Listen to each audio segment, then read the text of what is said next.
Power is the ability to influence, control, or direct people, events, or circumstances to achieve desired outcomes. Power itself, in and of itself, is not evil. It is people who are evil.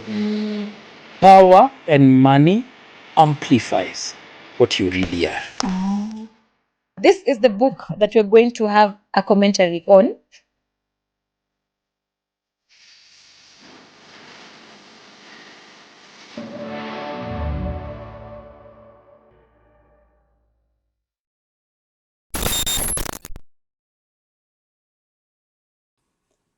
We would like to begin this episode with a disclaimer. The views presented in this podcast episode are not necessarily prescriptive in nature.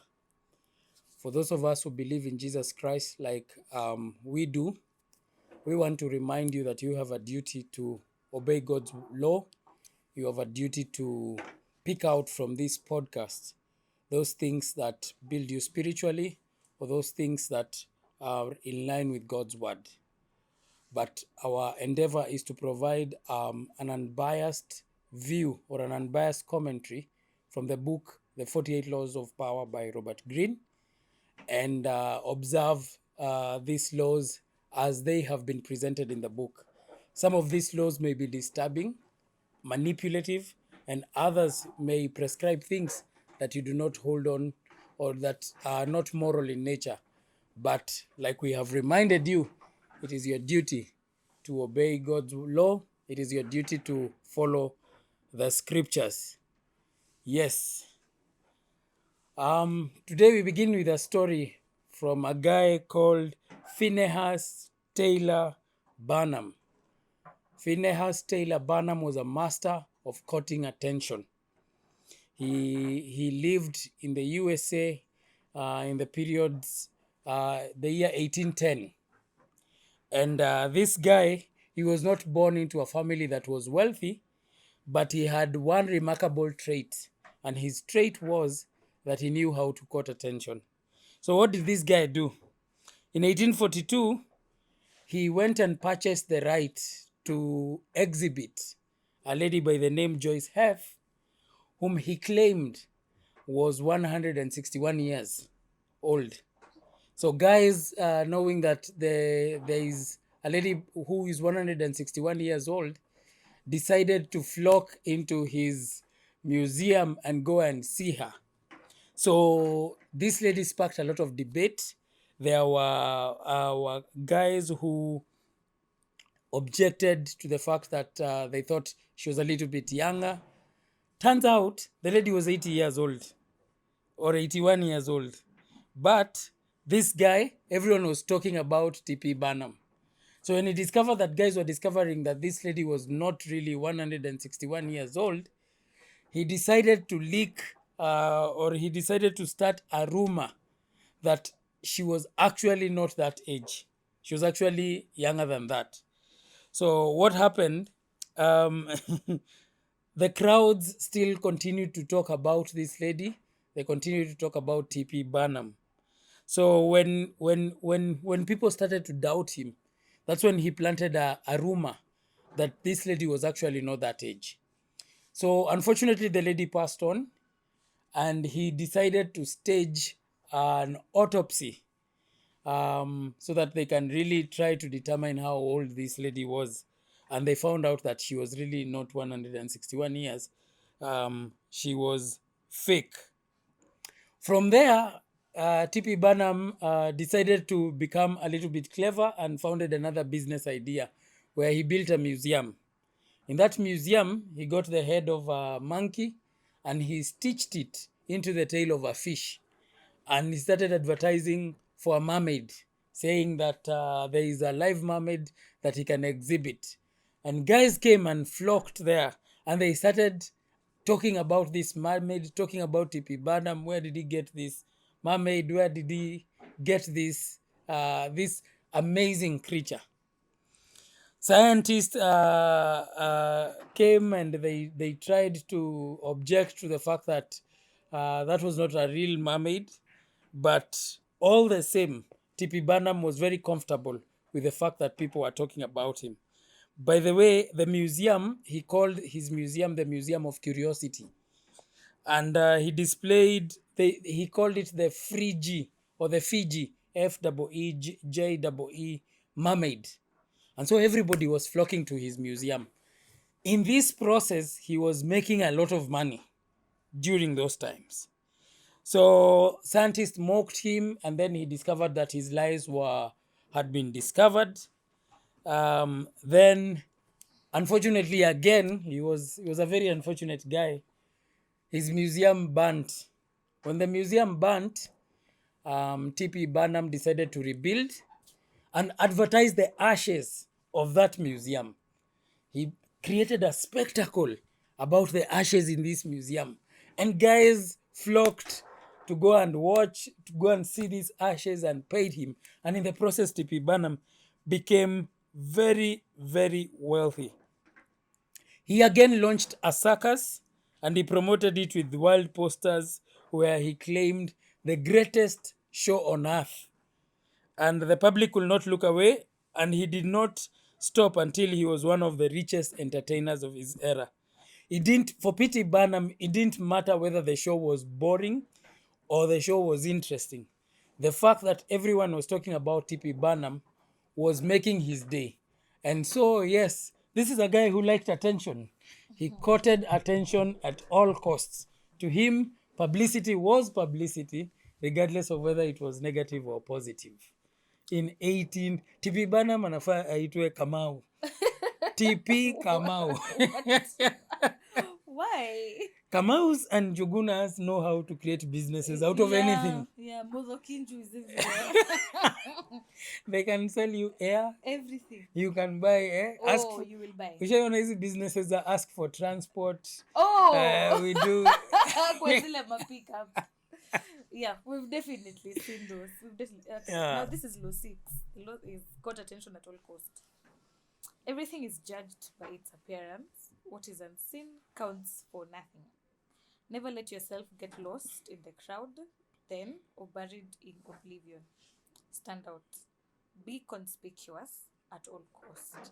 Make yourself a magnet of attention by appearing larger, more colorful, more mysterious than the bland and timid masses.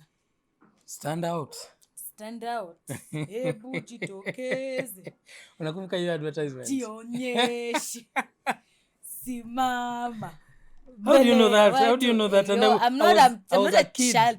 By the time it was tulikuwa tunaimbanga hiyo kitu kiwi. It was a kiwi. Yeah, it's a kiwi ad. I was a kid then. Hata mimi.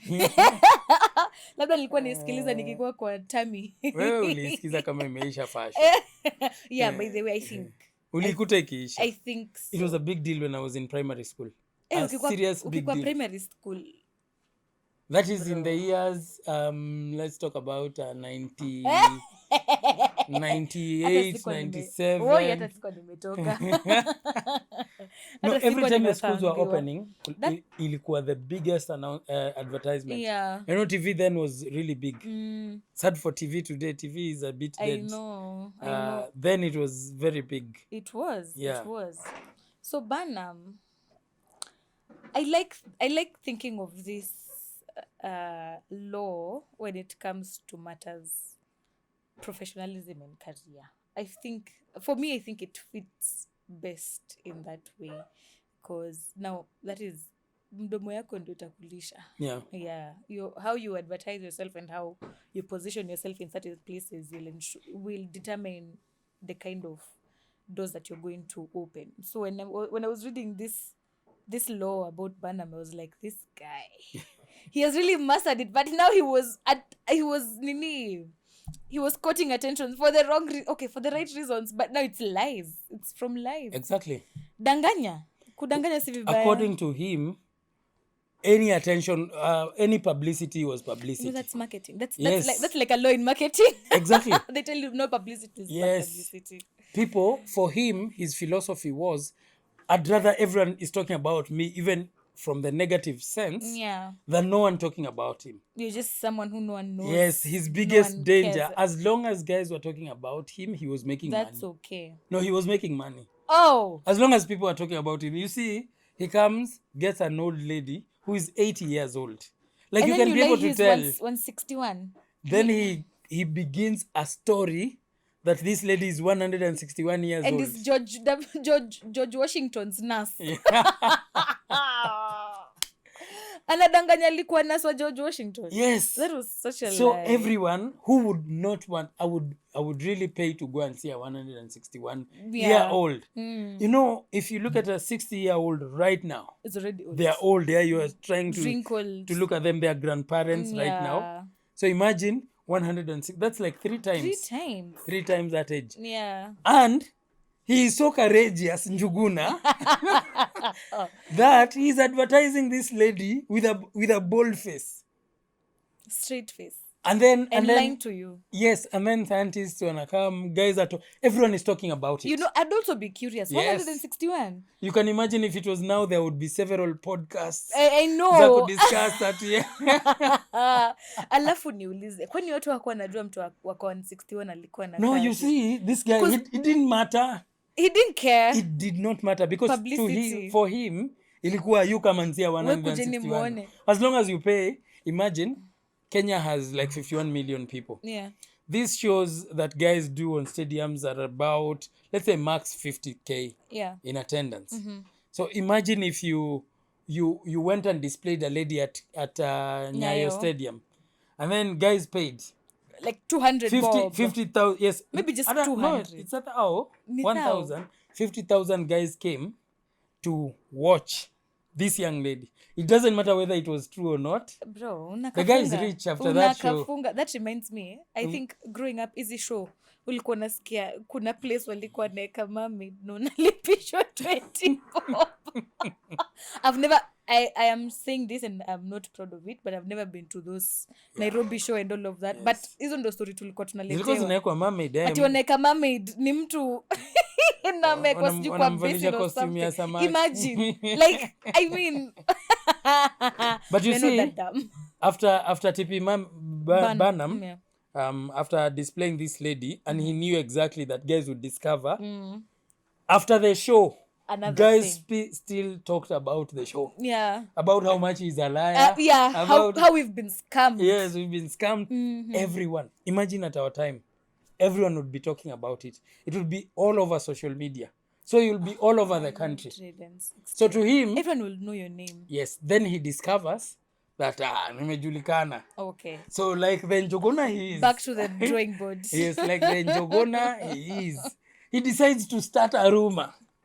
What? Imagine, he starts a rumor to tell people that ni uongo huyo madam si 80 years.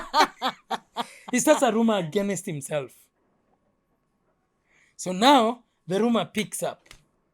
Guys now start talking about, hey, unaona ni scandal. And it's a scandal he started. So everybody is talking. Everybody talked about the show before the show. And Everybody after. talked about the show during the During. show. Everybody's talking about the show After. after. And now they're talking about how much the show After the is show, alive. now there's a rumor. Oh, God. So he goes, He really mastered he it. does, and then you see, they say the truth, she was likely around 80 years old, but it didn't matter. Crowds poured in, newspapers buzzed, and debate buzzed with debate, and Barnum got rich. So as these things were going on, it didn't matter. He was getting rich. Oh, Then, God. when people started to doubt her story, the story, he did something audacious. Audacity. He planted rumors in the newspaper suggesting she was a fake. He actually told the truth. But, Wow. Wow. did After that. earning money from the lie. Look at what it He's a says. smart This person. stirred controversy and drove even more people To come, to see, come for and the- see for So themselves. he had to have another show Yes. for people to come and see. I remember when TFC was recording, I think there was a show that was so bad that it actually got so many views Oh, because of how bad the show is. I remember they were saying that. Oh, The that's show was really bad. Mpaka like, ikapata- let me just watch and see how bad it is. And guys were talking about how bad Yeah, that show rotten is. tomatoes all over. Then, after that, Njogona did not stop. Njogona had now mastered. This is ambition. Yes, Njogona. No, be Huyu jamaa ambitious. angekuwa Kenya angekuwa anaitwa Njogona ama Kamau. You will not find Otienos in this. Otienos just like to drive lavish cars. Yeah, not quoting And attention. not quoting attention. And if they are quoting attention, they are pretending to be wealthy. Yeah. Oh yeah. So Njogona knew that how he would get attention is through business.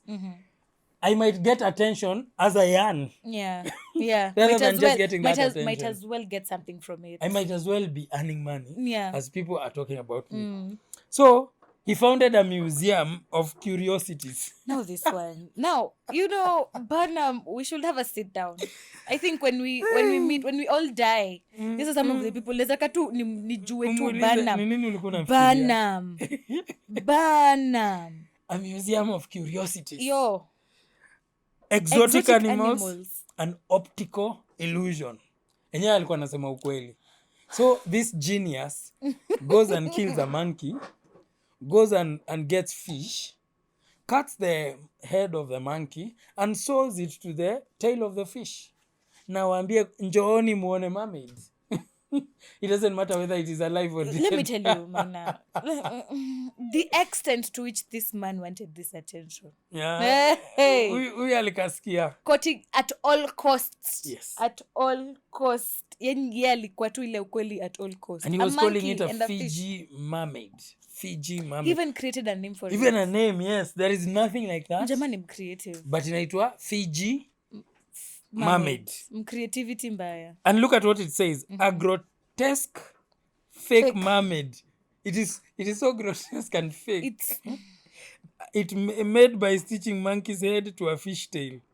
Critics mocked it. I'll ask AI to like create a visual image of how a monkey with a fish tail looks like, because that's ugly. That's ugly. That's not even something to look at twice. Yes. And then critics mocked. Scientists exposed Imagine you're getting the attention of these serious people like scientists. People want to research on that thing. Exactly. You're giving how people has the it topic. Existed? You're giving them a topic, something to discuss. Keep people busy on you. Our celebrities wanajua hii story. Tutaongea juu yao. So critics mocked it. Yeah. Scientists exposed it. Barnum smiled all the way to the bank. Because they were all talking about him. They were all talking about him. To him, it is you talk about me. You cannot afford to ignore me. I'm the business. You critic. Now, even his failures became publicity tools. He failed, but he found a way to turn his failures into a publicity tool. What did he do?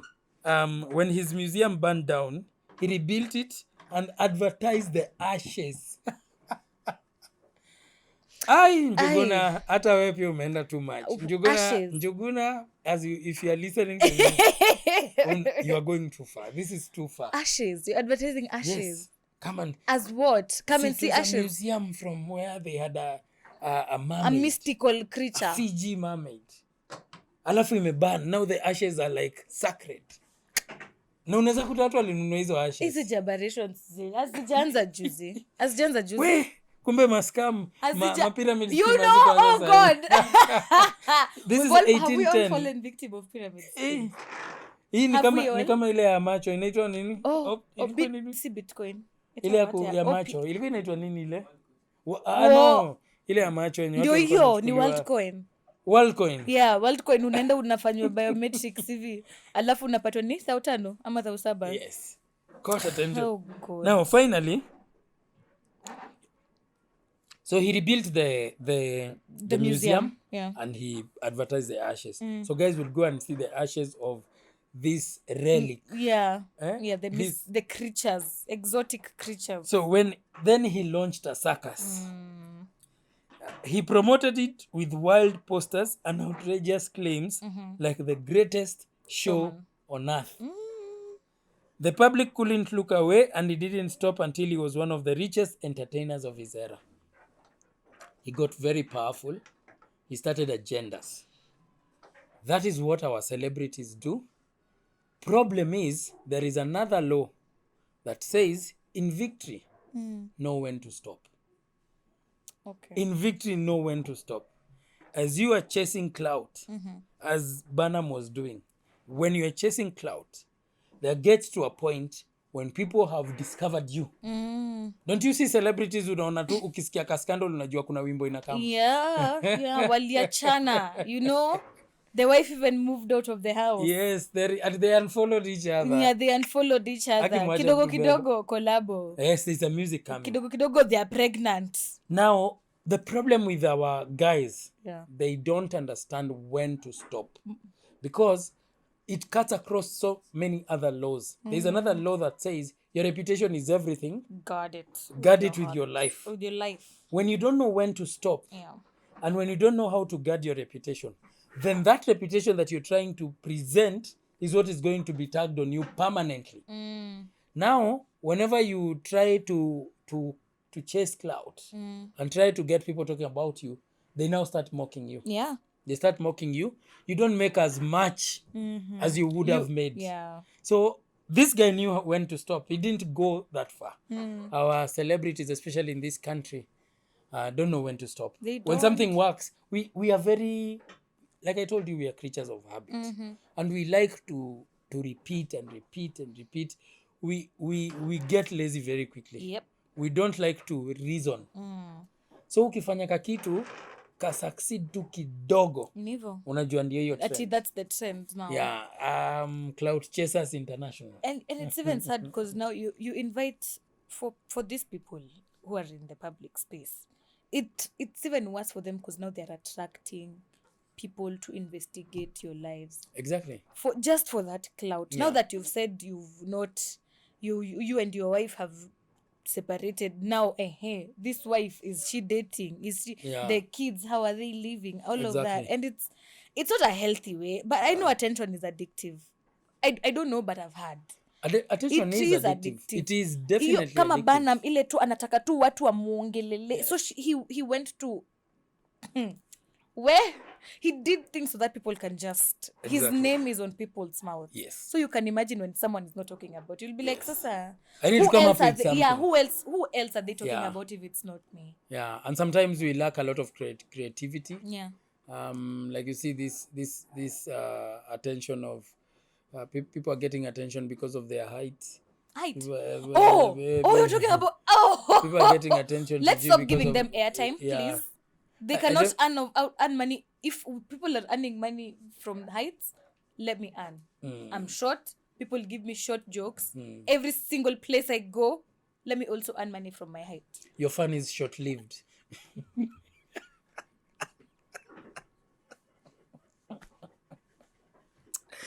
TP Barnum, njogona. Hivyo ndo nitaongeleshwa kwa hii podcast. Hii mapema yote. Is that how we are choosing to live this day? Hadi nimekuwa Like speechless. What? wewe huwezi kuwa long-sighted. That's it. Cut the cameras. Cut the cameras. Yes, but I think we take the attention seeking too far. Yeah. Attention, and we have one in the book. Ndo hii Could you your book? Yeah, no, the corporate power plays. Oh, it's here. Like we can talk about the moral. Kuja uchukue. Yeah, it's okay. We can talk about moral ways of getting Oh attention. yeah, actually you wrote about it in your book. Yes. Ziko mbili. There are 2 copies. Corporate power plays. Nani mjamaa alikuwa inspired na 48 laws of power dia akaiandika. And you see we are talking about it. Now in the corporate Yes. life. It is page 52. 52. Page 52. Okay. Caught attention at all costs. Now this is a positive way of Yeah, like cutting I was attention. saying in terms of career and professional in Exactly. the professional world, yeah. Visibility in the corporate environment is key to advancement. In a corporate setup, advancement is very key. You would rather guys know you than you'd rather have more attention than less in your work area. Okay. Volunteer for high profile projects, present at meetings, and ensure your successes are known. This not only brings recognition but also puts you in a favorable light when opportunities arise. The principle of caught attention at all costs highlights the importance of being visible and keeping yourself on the spotlight. Now, this is positive visibility or positive publicity. In the corporate world, attention is often linked to influence. The guys that people talk more about in a corporate setup Yeah. is the influential guy. He continues and says, I continue and say, in the corporate world, attention is often linked to influence, recognition, and opportunities for advancement. Yes. By making sure that you and your work are noticed, you position yourself for success and ensure that your contributions are not overlooked. There are guys I know who are very good at what they do, but problem is they don't display it. Ni watu chini ya maji. There are I don't places like the where attention. that you don't like attention, Yeah. but there are places where that attention is important. Like for example, this job of podcasting. Inatakanga unapiga kelele. Yes, attention is important. That's why tunatengenezanga some very catchy. Unanyamaza nani ya kuwatch? Yes. That's why we are creating some very catchy God, yes. TikTok posts, and you can see the amount of conversation. 500. Kuna video iko 500,000 views. Yes, you see. And yesterday I actually spent like 2-3 hours just editing. I replied to reply. every comment. So, ukijoke na joke. Ukiongea kitu serious na enda kitu kwa serious. neighbor. Watu wakwambia waende kwa neighbor. Yeah, but that is it about attention. Yeah. In spaces like this, the more attention you can attract, the better it will be for your business and for your show. Yeah. Because viewership is what determines the quality or the value of your show. Even when I agree, you see, even in the media space, for example, TV shows or radio shows, especially, let me talk about radio because TV tends to be a bit more professional. There's a higher standard of people who work there. But with radio, you find that they tend to employ people with a lot of clout, with a lot of following. Yeah. I'll use this example. Kuna udem aitwa Kalala. King Kalala alijulikana around 2020 because of her deep voice and how she used to talk. Yeah. All of a sudden she's on radio. Ilikuwa nini the clan? What was she saying? Long live the clan. Long live the clan. Yes, yes. So you see, hiyo clout yenye alikuwa nayo and the attention that she got, the company said, this one is going to bring us more listeners. Yeah. And now that you're on radio, you have to continue because the number of people who will watch your videos will come to listen to your show because you're bringing the same thing on this side. So it's the attention. Even the clout. A lot of times you don't find at the radio, okay, apart from the one time akina Mfalme were fired for saying something a bit controversial on radio. A lot of times, these public figures who end up in the media industry don't get fired for clout. Yeah. It results in numbers according to them. Yes, I think the clout that is not really a good one is the clout that I have money. Don't do that. I have money, these are my cars. Unajua kuna mjama alikuanga hivyo akanyamaza. Bugu. If you see them, ukiona unajuanga kimeanza kuramba. The rubber has met the road. Alinyamaza because things like money don't like that behavior. Like we talked about, we have talked about money in this podcast. Money does not like flaunting. Doesn't. There are guys who flaunt and they can afford to get away with it. But you see even how it attracts negative attention, how it attracts misfortune. Yeah. Let me give you an example of the Tate brothers. The guy is wealthy, he was doing whatever he was doing, but he's wealthy. He has a brother. Yeah, he has and a brother. Has a brother. Yes. And he also says the same thing. Yes, exactly, exact same things. But interesting. What did their fame? They became very famous. But what has their fame done over time? It has attracted a lot of misfortune, a lot of proof by the government, a lot of moving, a lot of arrests, a lot of those things. When it comes to issues to do with money, when it comes to issues like those ones, do not cut attention with that. You invite misfortune because you see, money has some behaviors. Money respects some certain behaviors, and money runs away from people with certain behaviors. Yeah. So if you want to stay, and you see, our celebrities, sad to say this, I don't know their financial status, and I don't claim to know, Yeah.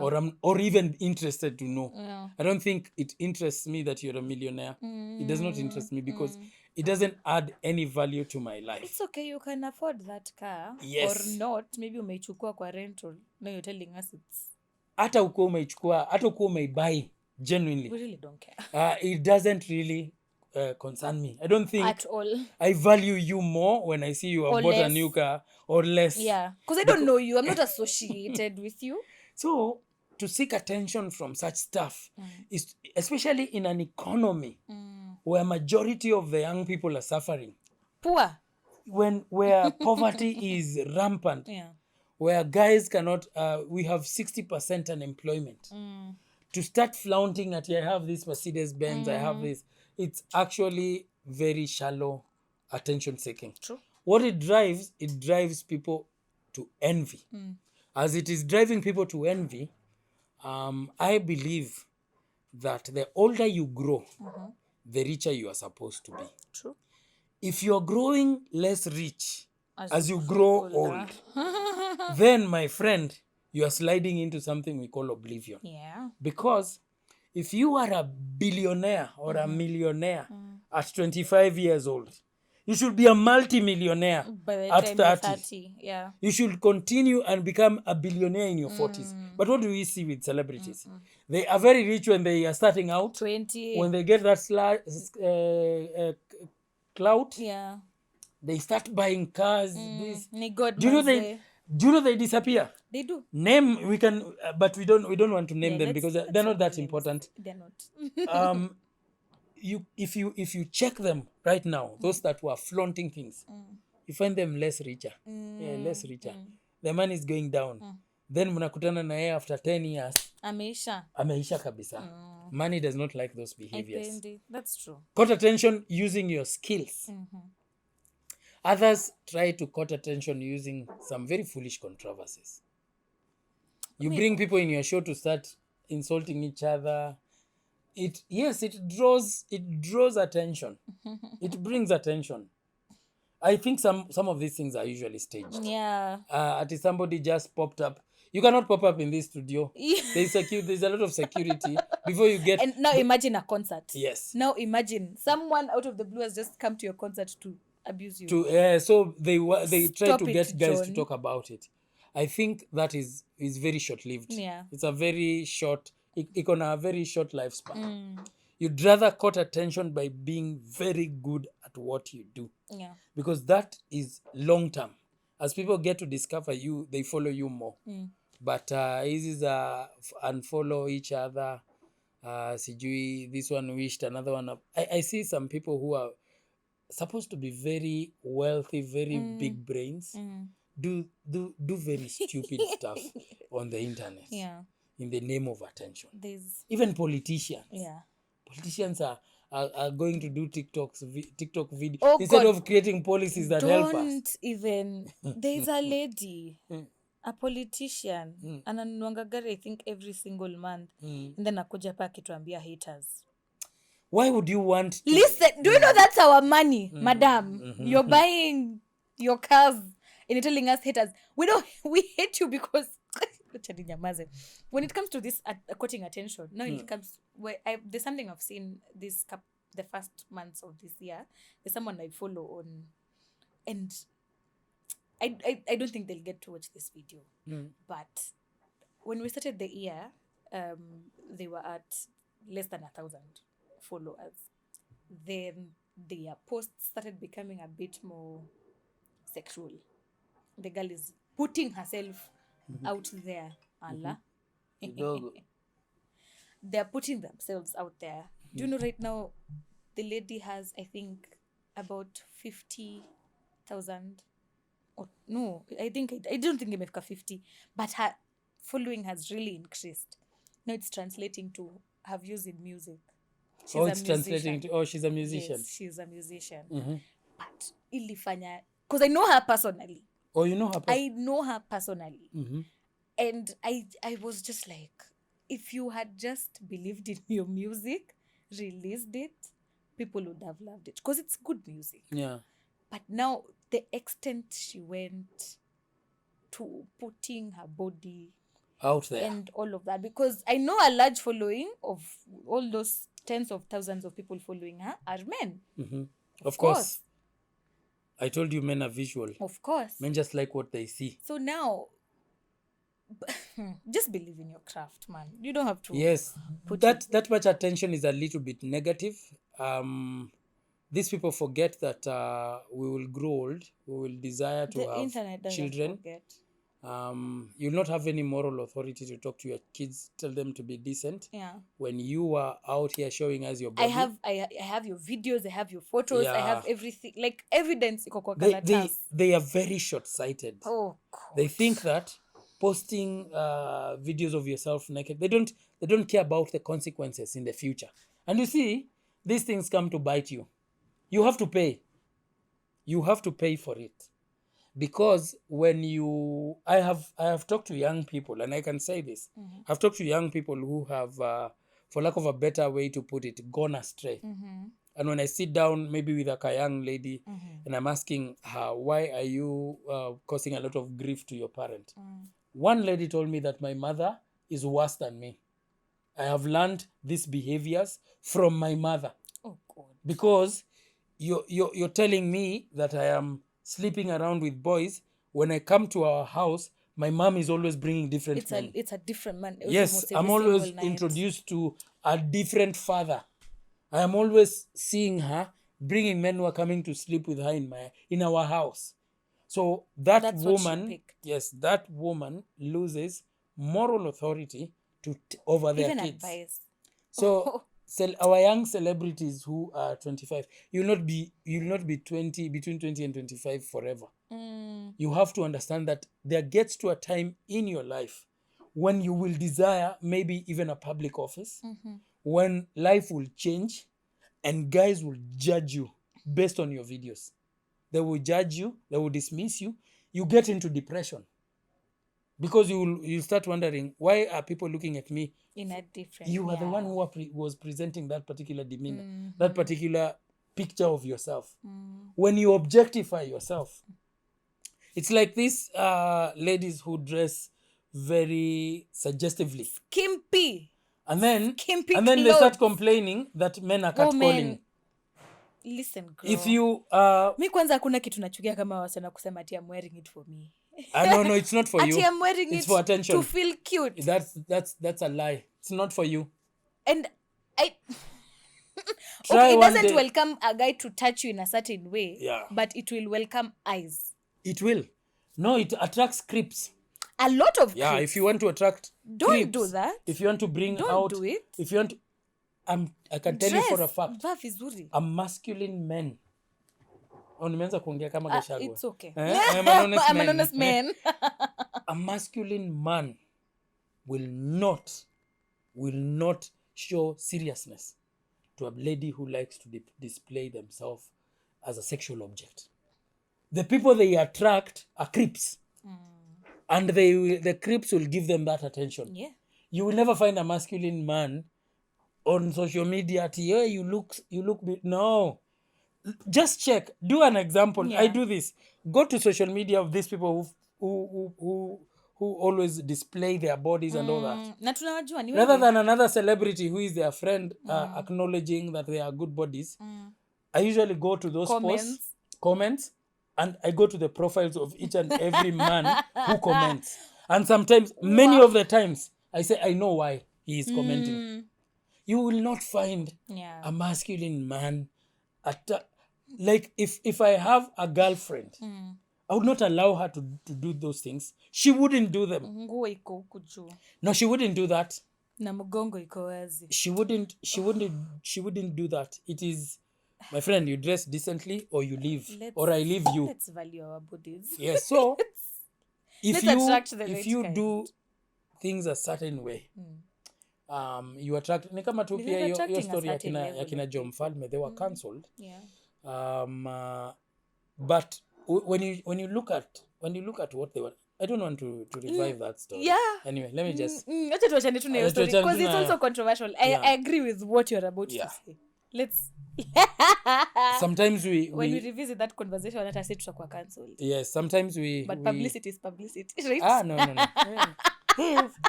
Mi nimeambiwa mambo mingi kwa social media. Waterflock, mpaka mtu ameni-invite tupigane. Mimi hata Ati wewe unaongea juu ya fight, come we fight. let's stop. Mwingine akaniambia mimi mtu akicheza na mimi I will not have emotional intelligence, I'll deal with them. Nikamreplya nikamwambia teach us your ways, fight, then give us content for our podcast and consequence, be ready for the consequences. Tutakuongelelea. Mwingine akakama akaniambia respect women. Wewe sasa uliambiwa respect women? Yes. Nikamwambia teach us, then come and tell us. Teach us how to Silas, enyewe umeamua comments nazo utareply. Yeah, you see the guys who just come out. Ni kama ile time tulikuwa tunapatiana post and we said that a woman can be dumb with nothing in their brain. Yeah. Then somebody comes and comments and says there is nobody in this world who has nothing in their brain.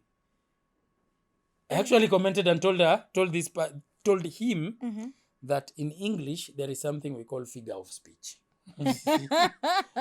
if you just do a little bit of research ujue that figure of speech is kuna kuanga na zinaitangwa exaggeration, onomatopeia. Okay. Yeah. Now let's go to the lessons learned from this particular law, because we have a couple of more stories. Yeah. Visibility is a superpower. Barnum understood that people don't pay for the truth, they pay for what captures their attention. In a noisy world, standout, even with exaggeration, was more valuable than blending in with facts. Tracy, I've ever said this in another episode. Human beings are not interested in the truth. When it comes to scandals, when it comes to hot news, do not waste your time trying to explain yourself.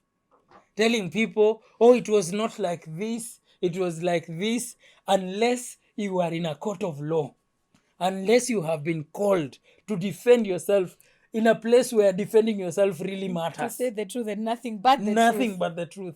But when you come to defend yourself in the court of public opinion, in the court of public opinion, nobody is interested in the truth, including myself. Guys are interested in that which sounds very nice. Yeah, what they want to hear. If we started a rumor that you are worshipping a snake, that this lady worships snakes, manyoks. If we started that rumor, Yeah. please don't call for a press conference to try and hi guys, there has been rumors about It has come to my attention. It has come to my attention that you guys are saying that I worship snakes. The truth is I don't worship. By the time you finish that press conference, Something. I am like, she worships a snake. Nobody cares. Our human beings are wicked. Yep. The heart of man is desperately wicked, the Bible says. People are not interested in what is the truth. Do not overly explain yourself. There are instances that you require to give an explanation when something has happened. But on most occasions, keep quiet. On most occasions, keep quiet. Unless defending yourself, unless your life, your well-being, And your reputation. career, your reputation depends on it. Yeah. There are some things that are not really that bad. Yeah. If you started rumors that I'm a devil worshipper, Bro, just talk. if you started that rumor, why should I be concerned that you are concerned that I'm a devil? worshipper. And I know I am not. Yeah. Don't. Keep quiet. Sometimes those are occasions where you are required to be silent. Okay. And the more you talk about what people are saying about you, the more interested people. You see, it's like you arouse curiosity of those guys who didn't know. Like me nitaenda kwa social media na niko, OMG, there's this celebrity who worships a snake. Then I'll be like, I'm interested. Let's see this snake worshipper. Let's read further. And the news that you are doing something controversial is sweeter than that you are clean. Yeah. And that's why Okay, true. and that's why you find out that when a rumor is started about someone, even when they clear their name, actually immediately they clear their name, people stop talking about Yeah, them. that's it. Yes.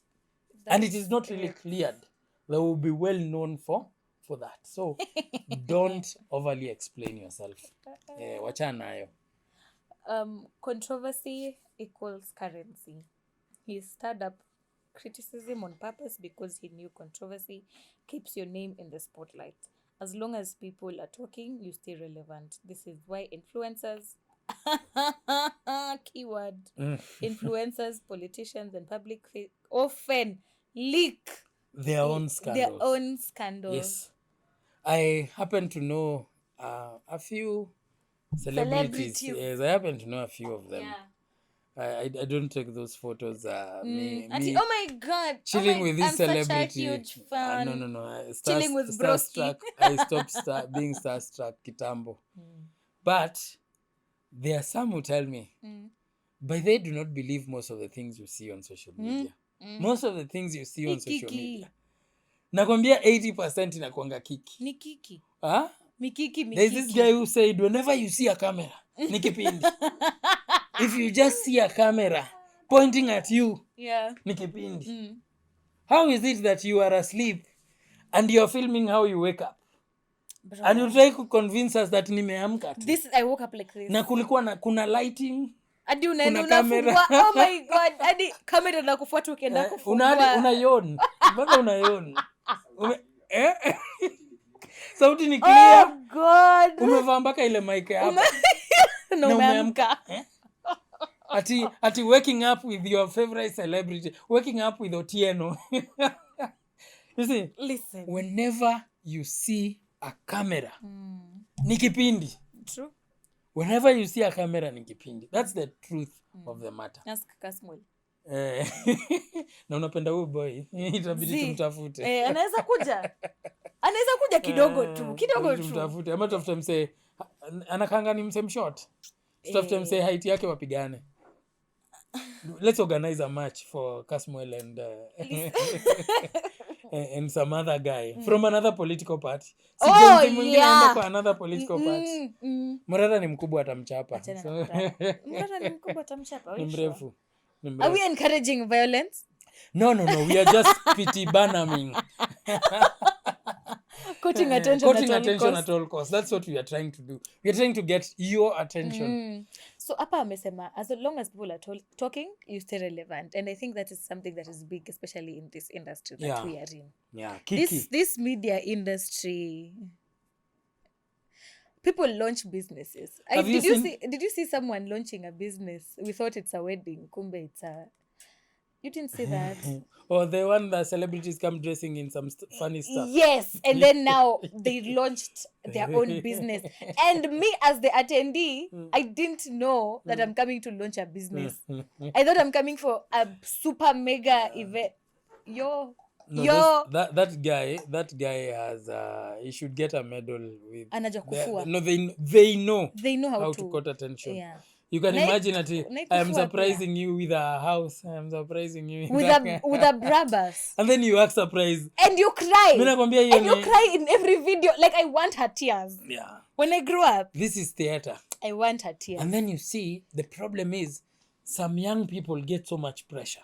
Unapata pressure. Do you know that many of the cars from the celebrities that I know, many of them don't own those cars. No, many of them don't own as many. They have one. They could have one Porsche car, which is okay. I think one is enough. Yeah.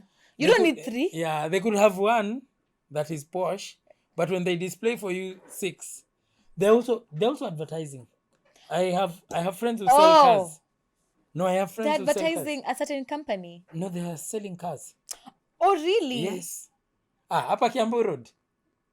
Become big enough utaona you'll drive the what and what cars. Mjama wetu wa magari amerudi. He's back like he never left. He dusted himself off. No, reputation is everything. Go. Once reputation goes, there's never no coming back. Acha rudi. Kuna mjama alimwambia, I hope this time you'll not steal from broke people. No. You see, Kiambu Road. I can speak this with all authority because I know this. I will not say the car company, Yeah. but the owner is a friend of mine. The owner is a very good friend of mine. Ukienda pale kama uko na jina mzuri, atakupatia whatever car you want. Atakupe. Enda upige kiki nayo. Sema umenunua This motor place. Ukiulizwa ni wapi? Sema ni hapa. Ni hapa. It's business. Sanipe. Kiki, nakwambia I can buy my girlfriends. I can buy them cars. Oh God. I can buy them. I can buy them. And put a bow and buy champagne. I can tell you this. Yeah. The economy affects every area of people's lives.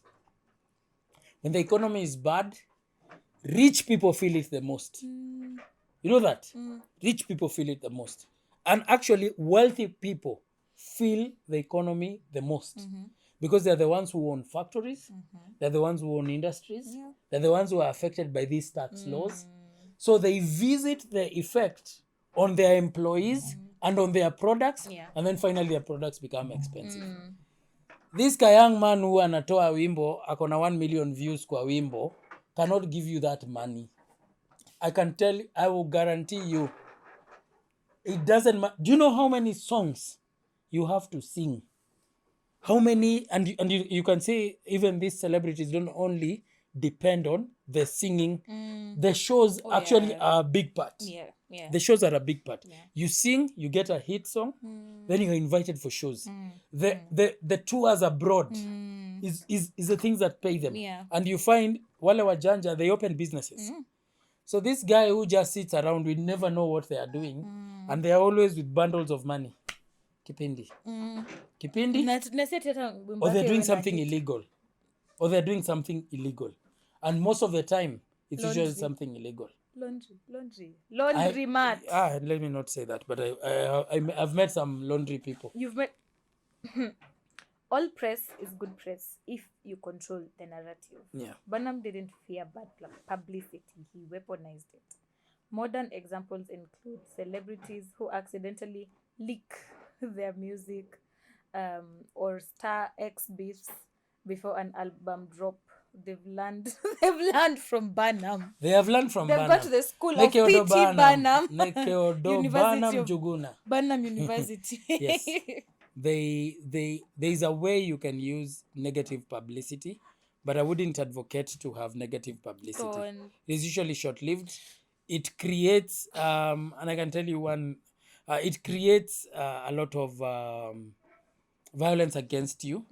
It creates a lot of people rooting for karma to get you. Like, for example, these people who come to insult people of how poor they are and all these things. It comes to bite you. It comes to bite you every time. Yeah. So you need to just be careful. We have masters, I don't want to mention them. We have masters of clout chasing. And they go and leak stuff. Oh, don't we know? You leak your messages. Yeah, you leak all these things. We see that every day. Yes. Hata hizi zenye unasikianga ati a lady, ati a celebrity was hitting on a lady. I've been told this. Yeah. Ati a celebrity was hitting on a lady and then she leaked the text. Do you know most of the time wanakoga in together? In cahoots. Leak my text. Say I'm hitting on you. Or tell your friend to say that I'm hitting on you and then and say, them. I have screenshots. Yes. Your boyfriend. And then let's blame the haters. Let's blame haters. Oh yeah, ops. The ops are people after even me. Pay. People even I can tell you for a fact, people are not that interested in you as you think. You don't have ops. Listen. People are not as interested in you as you imagine they are. People are suffering with their own lives. They are thinking about themselves. Do you know that 90% of your thoughts are usually personal thoughts? You think about yourself. Where will I be 10 years? What will I do? Where will I eat? Yeah. That is the sum of your entire day. Thinking about yourself. Celebrity, people don't think about you until you come on their face. And if you're doing it as business, there are those who have known how to leverage on publicity. They know how to leverage it. and get some business. There's a guy who maybe will start a kakiodo, ni kama a scandal, and sell. Like TP Barnum, you say, Yeah. he would, although Go he home was lying, smiling. yes, although he was lying, which cloud chasers lie 90% of the 90, time, 99 he was getting money out of rich it. for it. There are those who do that and it backfires on them. They don't make anything. Sasa Don't ume- make anything out of sasa it. sasa umefanya Tumeweka tukakudiscuss na in hivyo you've Yeah. gotten nothing. Actually, maybe you've spent money for that Exactly. clout and Yes, you've not gotten it back. like for example, if I want you to keep up with my life, keeping up with Otieno, Otieno. I have to hire cameras or buy. That's money going. I have to have a crew, Get a sound, bigger house. mic check, you bigger house. know. I have to rent a house if I don't have a house that big. Go to Kilimani and get Yes. a big apartment. You have to wake up with me. I have to pay those guys because they're not coming to do charity. I have to do all sorts of things. Yeah. So it's expensive on my end. It's expensive. Then Get nothing. get nothing out of it. Get hit. There are some songs zenye zinareleasiwa na scandals na ina hit kwa studio. Hit tu hapo kwa studio. Na hiyo hitting ni speaker volume ni ufa inagonga. Kuna watu wana flop sana. Hamjambiwa Because eti. everyone, and problem with our Kenyans is this. I'm also a Kenyan, but this is our problem. You go and open a butchery somewhere and then start selling. Do you know you're going to see in the next 1-2 years, you're going to see 10 butcheries, 7 other butcheries and they're next your to neighbors. you. And they're your neighbors. You're going to see, if you open a salon, you're going to see 10 other Hata wewe salons umeenda next to you. labda hata wewe umeenda kufungua juu kuna mtu mwingine kona Exactly, salon juu hapo. nisikia iko poa. So we Yeah. copy. So now our young people who are trying to look for attention think that there is only one way to get attention. There's only one. I'd rather you get attention the Nyashinsky style. Yeah. By being very good at Be what you good. do. There is this guy, the Mr. Beast style. You see, these people who are doing something that is changing the society. If you are getting attention because you are good at singing, that's very good. You can keep that up. Because if there Everyone is is something, fighting for a collab. Hi, BM. yeah, because there is something that you have that people cannot resist. And if you have a talent cannot be taken away from you. You know that? True. You'll have it even in your old age. Yeah. So use that to get the attention. If you are, let's say you are good at making stuff, maybe seats like this, hodari, the way they're making these seats, have your clout, not about clout, that. have people talking about how good your seats are. And make them actually good, so that when people are coming to talk about you, they're talking about how good your work is. That gives you even more value. True. It gives you more value. I believe good clout is good. Yeah. It pays off eventually. You don't have to. So don't have- accidentally yeah. leak your videos. Don't accidentally Oh, leak haven't we seen text. that? Don't edit. Kuna zingine hata it's Photoshop. It's Na clearly it's not even good Yeah. good It's editing. clearly Photoshop. I believe good clout. There's good clout. Yeah. Yeah, there's good clout, especially when influencers tend to use their clout for good. You don't have to use your clout to bash someone. Be the headline, not the footnote. In dating, business and influence, if you're not memorable, you're replaceable. The world rewards those who can hold attention enough to shape perception. I told you last time in our episode how people fall in love. Yeah? How do they fall in love? It's in the In the mind. kiongos. In the kiongos. In the yeah? heat. Rent free. When you are absent, you take a room, you rent a room in their mind. The more they think about you, the more they like you. Yeah. You see, even in that kind of attention, the more they think about you, the more they like you. Yeah. So if you are trying to win over someone, make sure that you have something so monumental that immediately you leave, they think There's a about you. mark. Make There's a sure mark that you are giving them the experience of a lifetime. That when they leave, you are in their kiongos.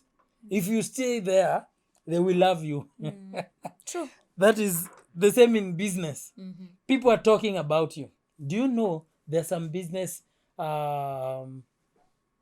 sort of rivalries that are not really rivalries? Really? Like, for I've not seen example, that in Kenya. they are here. Ama ni juu siko. Yes, let's say Siko in tissue that. company A Yes.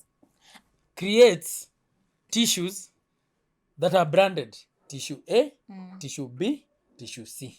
Tissue A is very high quality, tissue B is medium quality, tissue C is equally high quality to tissue A. So they come, it is the same company, same factory, same everything, same stuff. So they come and start a fight between tissue A and tissue C mechanically.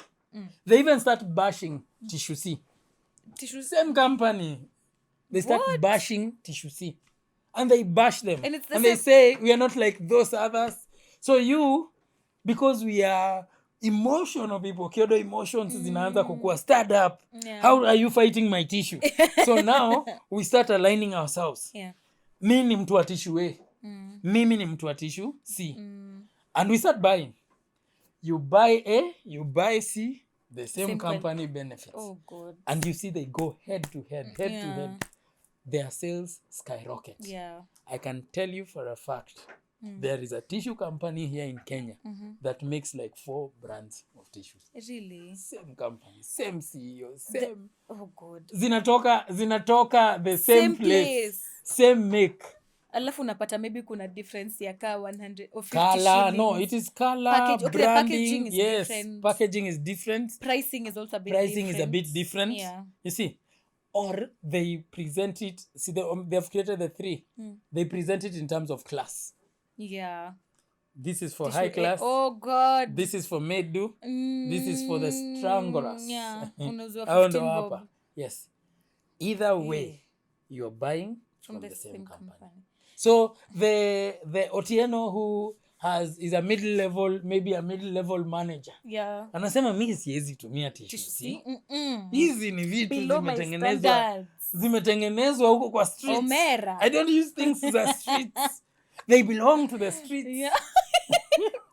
So anaenda in his pride and prejudice. Ananunua tissue A. He feels so important. Yeah. As he is aligning with company A in his brain, in his kiongos. He feels very important. Yeah. The guys there are celebrating. In fact, they sit down in board meetings and start saying, Sales have hiked. Sales have hiked. Yeah. We are doing well. We are doing well. We are doing well. Oh. We are selling to these unsuspecting masses. This Otieno who doesn't Yes. know. That's what sometimes corporate rivalry looks like. Same guys, same beneficiaries. Like, for example, I had rumors that the food industry, the one that makes you sick, has very good shares or great shares in the health industry. Let me not say this because I have seen people cancelled for this. So let's not talk about But it. if it's true, it's true. So they do that. So let's get you sick and then we'll heal you. We'll give you medicine. Either way, we are the ones who are benefiting. The world is just crooked, man. You think the world is a moral place? It's not. Yes. Oh God. Aya. Package matters more than product. Initially, The package. Have you packaged it yourself? yes. The Fiji mermaid was fake, but people paid to see it because it was packaged as a once in a lifetime marvel. The same applies to your online profile, your resume, or YouTube content.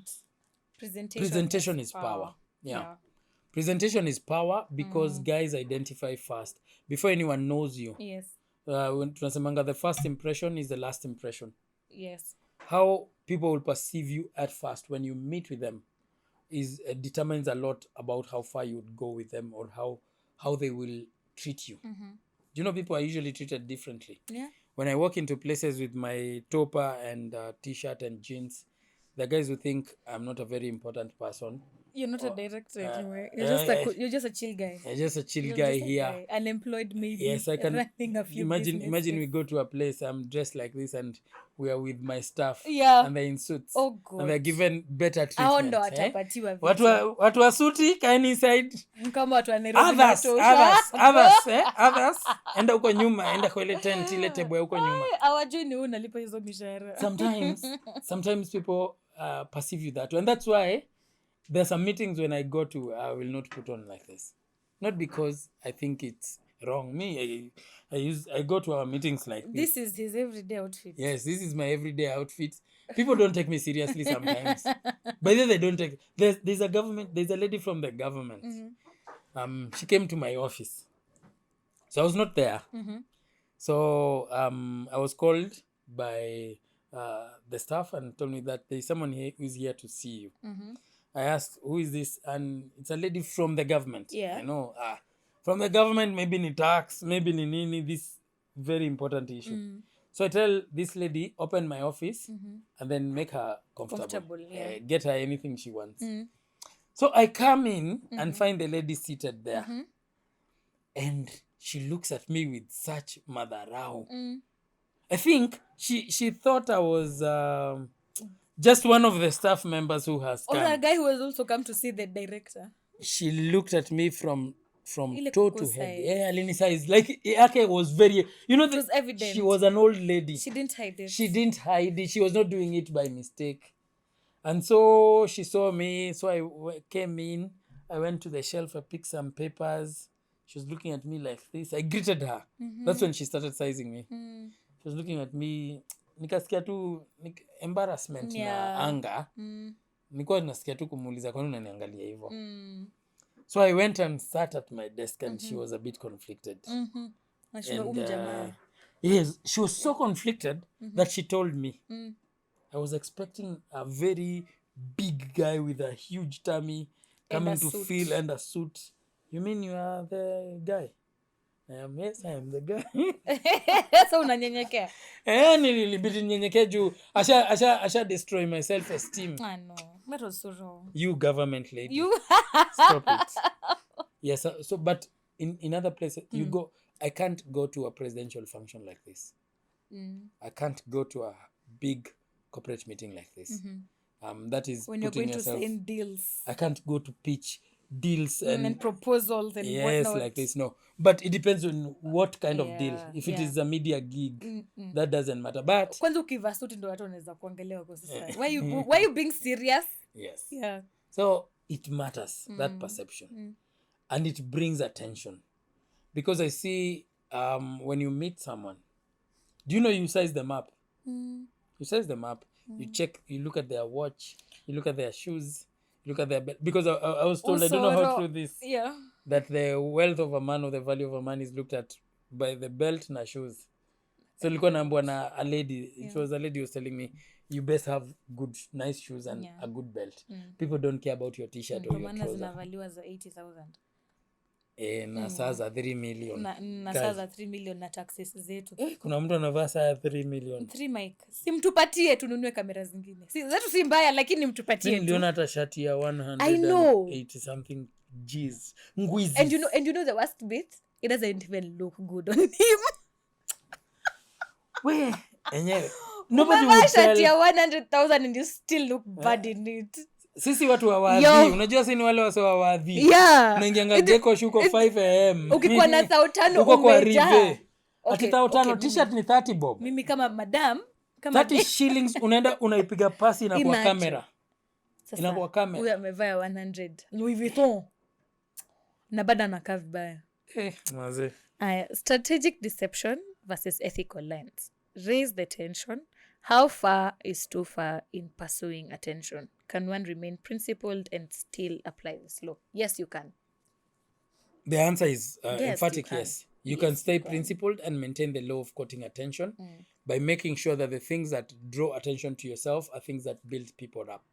Like, for example, we have courted attention on TikTok. Yeah, a lot of we have courted it by presenting or giving YouTube shorts that are appealing, that would make people discuss.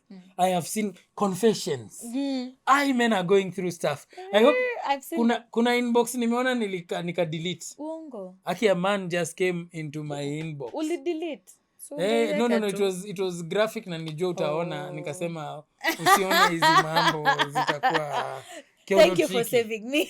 yes, ungekuwa traumatized. Ungekuwa traumatized. Yes, thank you. Okay, so by the way, men are going through stuff. Now from what we have posted, guys come and see, hey, I can relate. You see, I can relate with this. A man tells you how they met their significant other doing stuff and all this, asking you if they should leave them or all these things. So that is cutting attention using something media. positive. Yeah. Something positive Yeah. where we talk about relationships. It is the truth. It is the Even truth. though guys argue Yo. with it, we say the truth. Like, the truth is ladies date upwards, men date downwards. If a man dates parallel, is it no inaitwa horizontal. If a man dates horizontal, he's going to be the biggest loser in the relationship. You know that? Because the lady has higher chances of. Yes. If a man, as a man, you best date a lady who is a little bit below you. Not below as a human being. Yes. Below you in terms of wealth. Progression. Okay, career-wise. Let her become wealthier than you in the marriage or in the relationship. That way, you already had that established that respect. Kuna ka foundation. The foundation was there. So if she gets, there are instances where you'd marry someone who's not very wealthy, then they become more wealthy than you. That can stay. But if you, as a man, you go and date upwards, that lady will not respect you. She will struggle. And let me tell you, it's not that she is disrespectful. No. People might say that this lady is disrespectful because she will struggle. Yeah. Because ladies have to admire you. Admiration has a perception or an assumption that this person is a little bit higher than me. Yeah. Let's say or socially. I consider them better than me. Yes. In some sort. So if it is financial, that's it. But with finances, they're very tricky. Finances are very flimsy way of getting a lady. Very flimsy because once you buy the gold and all these things, once the gold is bought, your real character is seen. Yeah. So behind the gold, behind all those shenanigans, they see your real character. Yeah. If you date horizontally, that means you're dating someone you are at the same level in life. She will struggle to respect you. She will struggle. What are you telling me? We are all senior managers. What do you think you can tell me? I know a couple who were in the army. One was a Navy. The other one was a General Army. They used to be our neighbor, like opposite doors. Okay. Your time when I was staying in Gedho. Gedho si apartment ni plot. Ni plot. Kwa ploti. Mlikuwa mnaishi Hapo kwa kwa plot plot. moja. Tulikuwa tunaishi plot moja. So she was opposite. Now, when they started, this gentleman was called Omar. If you ever see this, Big up. big up. This guy was called Omar. The lady was called, I don't remember her name. So she was, when they started, Udem alikuwa ameingia army. No, okay. This guy was in the Navy, but a high-ranking Navy officer. This lady rose in the ranks. I think in a span of 7-8 years. Alikuwa bigger than, alikuwa superior to him, rank-wise. He was superior to him. So I used to get interested in them. In the relationship. Because I would see them on Saturdays. Unajua watu wa ploti tulikuwa tunafuanga Saturdays. Kila mtu. Kufua. Oh God. So I would see her take the husband's combat and aziosha nini. Then we are talking. She was a good friend of mine. Then namuuliza, now that you're bigger than your husband, what happens? Anasema, even in our Islam religion, when we come to the house, I am not, let's say major. I am not major. You are the wife. I am the wife. So mom. But tukipatana barracks. Una salute na anaekelea hii kitu. Na unafanya hivi. No, she has akona mawe. The badges. Akona mawe. Really? And they're still together. Oh wow. Up to date. They're still together. I think the man now amepanda panda pia. Yeah. But the lady is Oh, huge. wow. Lady ako DOD. Oh, wow. Ni mkubwa. Kuna siku nimeangalia hivi kwa TV nikamuona amekaa mahali Really? karibu na president. Aya. Aliwa Yeah, kama na president. karibu na president. She's big. Wow. But they have stayed stuck together. So I was talking about horizontal. Horizontal is a bit dangerous. It requires now a lady who has humility, who is just level of humility. Yeah. Because submission doesn't come easy. Down. When a man dates down, socially, rank-wise, economically, and all those things. Not being manipulative. You know, there are those who use now, they use What that you to have manipulate. to manipulate, yeah. Yes, I'm talking about genuine submission, not forced. Genuine submission that comes out of love. Utakuta that The lady. the man enjoys they all enjoy the utafurahia. relationship. Yeah, they enjoy the relationship. Utafurahia. Yes. It's a Sasa beautiful swali ni wataka kufurahi? Je, wataka Wataka kufurahi? kufurahi ama wataka kufurahia? Kama Unajua ile nasikianga mkuluzi. inakuanga different. Nasemanga Utafurahi. utafurahi. Utafurahi. Utafurahi utasikia poa. Utafurahi. Lakini utafurahia. Utafurahia. So which one do you want? Which one do you want? Okay. We can do the second. Yeah, we do Only the second. Mugabe. Yeah. Ninaona Mike anatuambia nikaa tuna run out of time, but we can do Mugabe then we wrap up. Sawa. Robert Mugabe. Gabriel Mugabe. Aya, anitangwa Gabu. Gabu. Robert Gabriel Mugabe, aka Gabu, was born in 1924. The country was called Southern Rhodesia. I don't know if you read this in history. Yes, I did. Southern Rhodesia, Yeah. now Zimbabwe. He was under, like we know, under the British rule. Colonized. And I don't know if you know this, but memes of Mugabe had dominated our social media at some point. Yes. The Mugabe's famous sayings. His face is all over. His face is all over. Oh, God. And we are not talking about him as a gentleman and what he did to the economy of Zimbabwe, which was terrible. Horrible Walikuwa na president. noti ya million ama ni billion. Horrible president. Nakuta mkate ni 10 million. Imagine. Okay, so that, They're very poor millionaires. Oh, God. The millionaires there are very poor. Unajua kupatia mse noti ya milioni. Noti 1 million shillings. Alafu unakuja in Kenyan shillings. Thank God they don't use that currency. So when Zimbabwe got independence from the British in 1980, he became a prime minister. And he was a very vocal anti-West leader. And he used to fight with those leaders kabisa. I remember there was a time he told Tony Blair. Yeah. Stay with you Britain, I stay with my Zimbabwe. And Mugabe used to be spoken about because of his speeches that were tantalizing, that were polarizing, that were discombobulating. Yeah, we wacha sasa. Alikuwa anatoa speeches that were really angering the West because he was really anti-West, anti the Western culture. Yeah. But either way, whether good or bad, the long and short of this story is whether good or bad, Mugabe was on people's mouths. Right now, do you know who is leading Zimbabwe? Oh, no. Do you know the president of Zimbabwe? Anyone? No? Proven. Point We proven. We don't know now Yeah. who the president of Zimbabwe. But during Mugabe's reign, we know him. We have memes of what he said. To date. Like Mugabe became known not just for policy, but for quotable, meme-worthy one-liners. Number one, only God will remove me from office. And He was it's telling true. the West. And it is true that it's God... true. No. He was removed before he died. Oh. Yes. He was removed. Okay. Hey, He was military overthrown. walimwambia utafanya ile kitu inaitwa stepping down. Alifanyiwa Niger. Na we are not begging. We are not begging. Akaandika tena, we are not gays in response to the Western pressure of LGBTQ rights.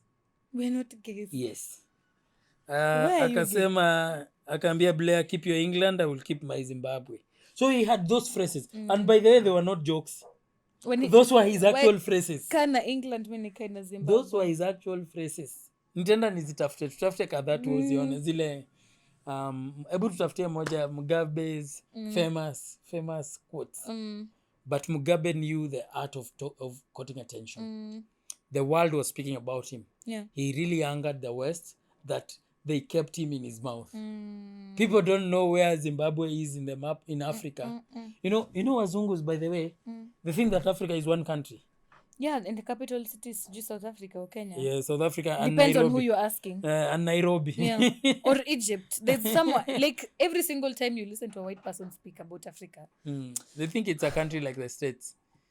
One day, if Africa becomes a country, it will be the richest country in the world. If Africa becomes a country.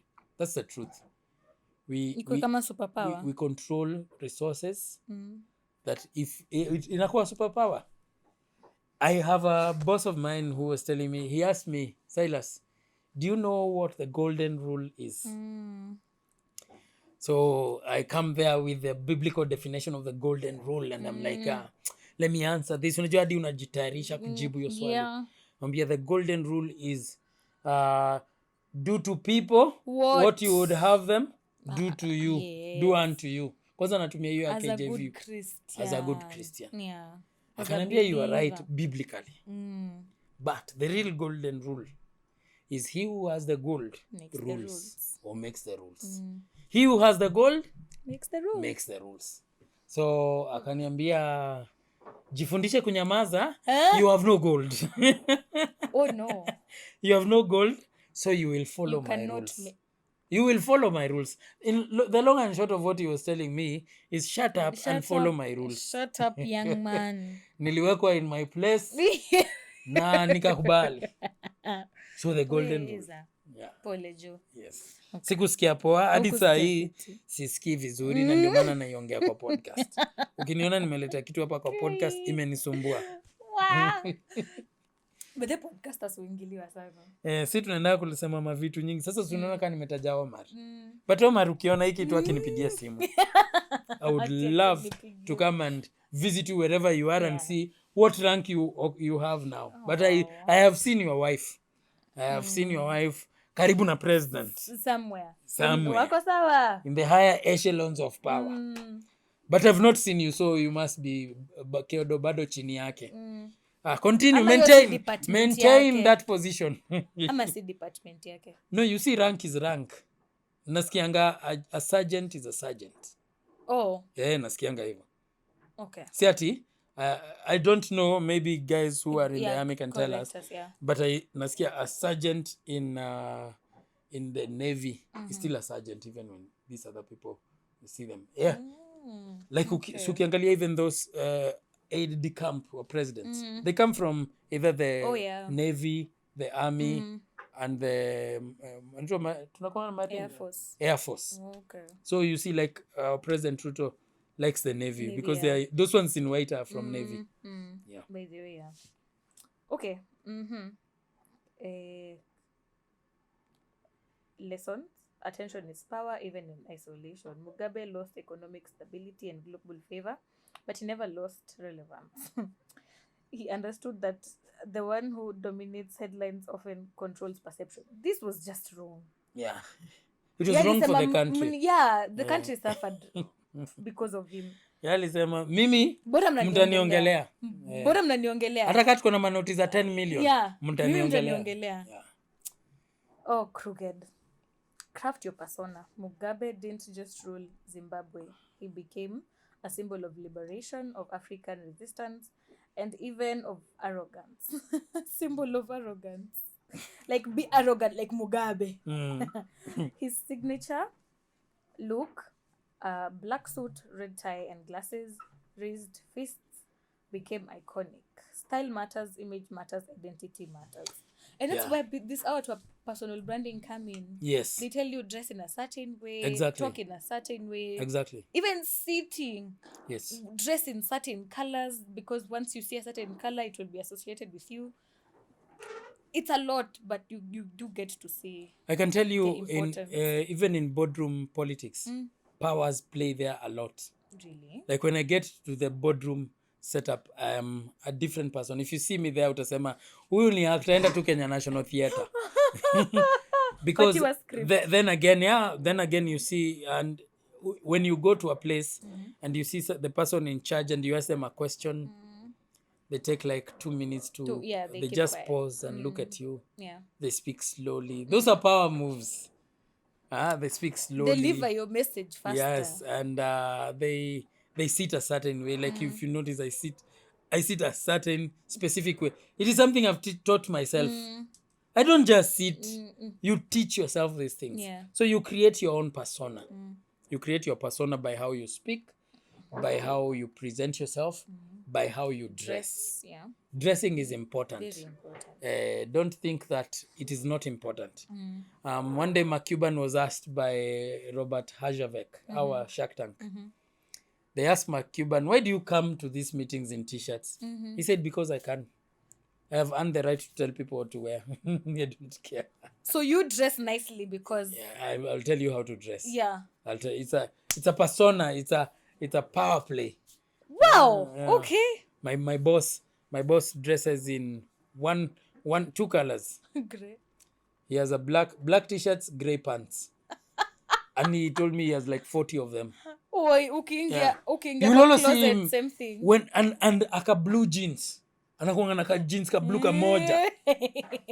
Boss, the guy is wealthy. Unajua umeingia The guy is wealthy. But he told me, I asked him why. He told me ni ile tu ya Zuckerberg.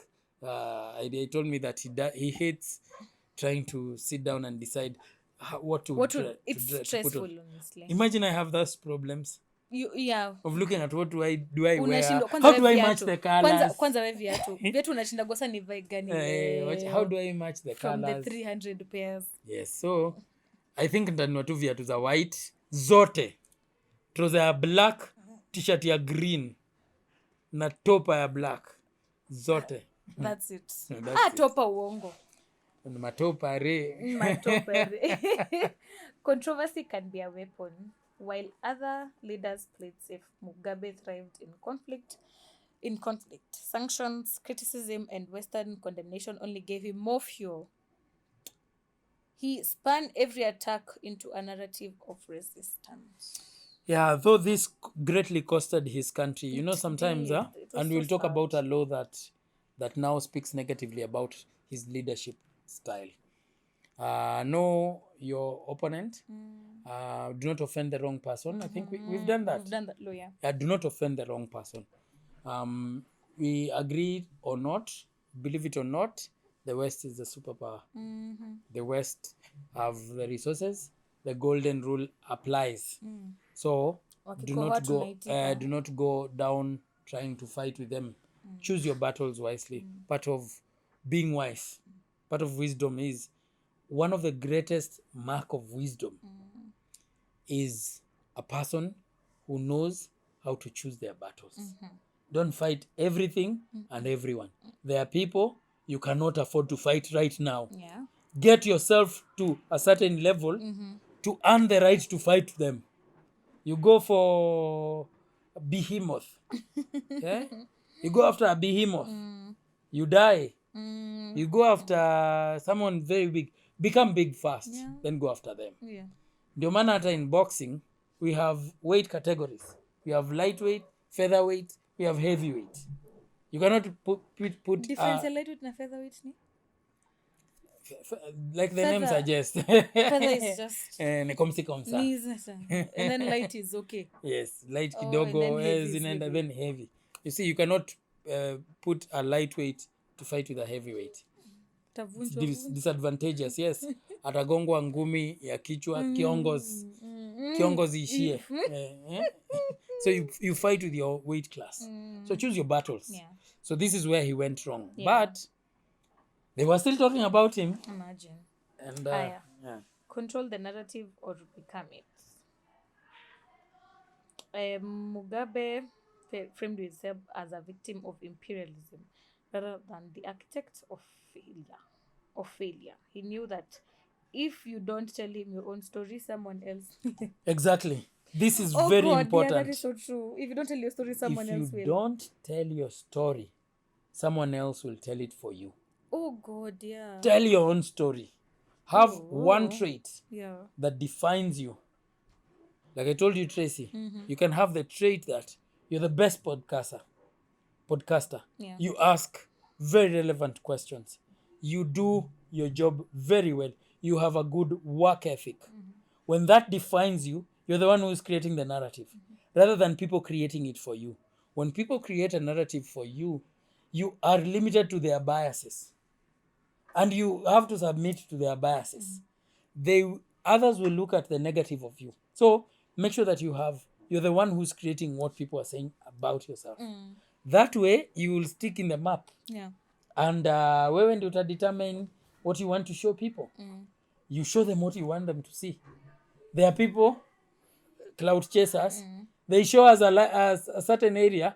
Like you keep showing us your kids and then you're telling us to stop talking about your kids. Why are you showing us? Let's talk about them. Let's talk. You're showing them to us And so you're that we giving can us talk something about to talk them. about. Yeah. Yeah. Okay. Legacy. Fear or fame?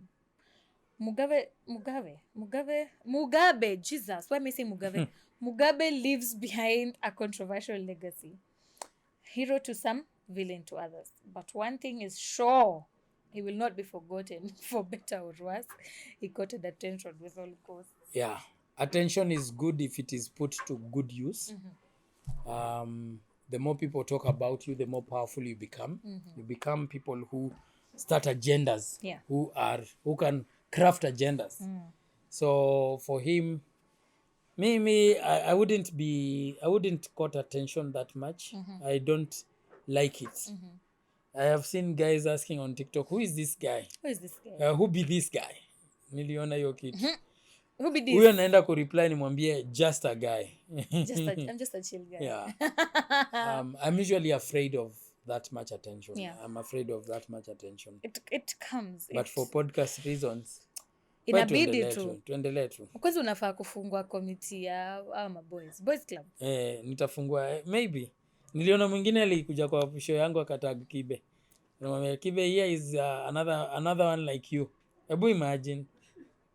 Niliona, go and check.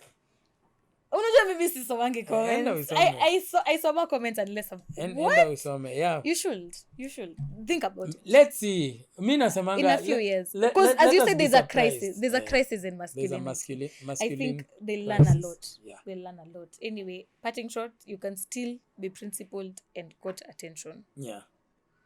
All right, that's it. Tuache makiki na vipindi. Tuacheni kiki na vipindi.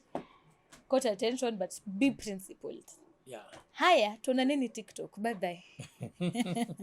Peace.